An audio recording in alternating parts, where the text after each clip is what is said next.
കൂടിയാണ് ഞാൻ അറിയുന്നത്. അപ്പോഴേക്കും നാട്ടുകാരും പോലീസുമൊക്കെ വളരെ സജീവമായി അന്വേഷണം നടത്തിയിരുന്നു. രാത്രി ഏകദേശം ഒരു 10 മണിയോടുകൂടി എന്തായാലും ഈ പ്രദേശത്തില്ല, ഇതുപോലൊരു അന്വേഷണം എൻ്റെ ഈ ജീവിതത്തിൽ കണ്ടിട്ടില്ല. നാട്ടുകാരും പോലീസൊക്കെ ഒത്തുചേർന്ന് അന്വേഷിച്ചു. ഈ പ്രദേശത്തില്ല എന്ന് ബോധ്യപ്പെട്ടു. രാത്രി 12 മണി വരെ ഞാൻ ഉണ്ടായിരുന്നു. അതിനുശേഷമാണ് ഇപ്പം ഞാൻ രാവിലെ വന്നത്. ആ കുട്ടികൾ എന്തെങ്കിലും ഭക്ഷണം കഴിച്ചോ, അവർക്ക് ഭക്ഷണം എത്തിക്കാൻ വേണ്ടിയാണ് വന്നത്. വളരെ സജീവമായി ഒരു 4-5 ദിവസമായി നമ്മളെ സ്കൂളുമായി ബന്ധപ്പെട്ട് പൂർവ്വ വിദ്യാർത്ഥി സംഘടന ഒരു പൂന്തോട്ടമൊക്കെ ഉണ്ട്, പച്ചക്കറി കൃഷി, അതിലൊക്കെ സഹായിക്കുന്നതാണ് ഈ രക്ഷകർത്താക്കൾ. താൽക്കാലികമായി ഞങ്ങൾ ജോലി കൊടുത്ത് നിർത്തിയതാണ്.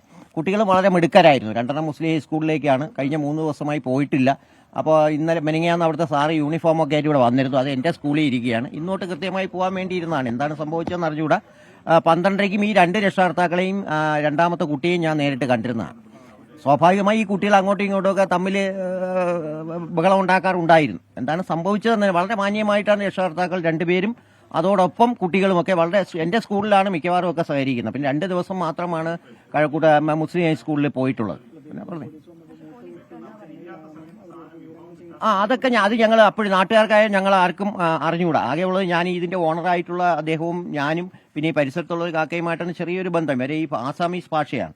2ാം ക്ലാസ്സിൽ വന്നപ്പോൾ തന്നെ ഞങ്ങൾ അഡ്മിഷൻ കൊടുക്കുമ്പോൾ ആ ടീച്ചർ ഗൂഗിൾ മാപ്പിൽ നിന്ന് ഈ ലിങ്ക് എടുത്ത് അതിനെ ട്രാൻസ്ലേറ്റ് ചെയ്തതാണ്. കാരണം നമ്മൾ ഒരു കുട്ടിയെയും നമ്മളങ്ങനെ ഈ പ്രദേശത്തുള്ളവർ അങ്ങനെ മാറ്റി നിർത്താറില്ല.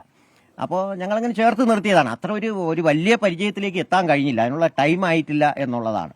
അതാണ് പെട്ടെന്ന് കാരണം എന്തായാലും അങ്ങനെ ഒന്ന് വളരെ സജീവമായ അന്വേഷണമാണ് നടന്നത്. വളരെ സജീവമായ നാട്ടുകാരെല്ലാം വളരെ എന്തായാലും ഒരു 10 നമുക്ക് ബോധ്യപ്പെട്ടു ഈ പരിസരത്തെങ്ങും ഇല്ല എന്നുള്ളത് ബോധ്യപ്പെട്ടു. ഒരു നാടൊന്നാകെ ഇറങ്ങി നടത്തിയ പരിശോധനയെക്കുറിച്ച് പറയുകയാണ് ആ സ്കൂളിലെ ഒരു അധ്യാപകൻ. എനിക്ക് തോന്നുന്നു ഈ കുഞ്ഞിൻ്റെ സ്കൂളിലെ അധ്യാപകനാണെന്ന് തോന്നുന്നു.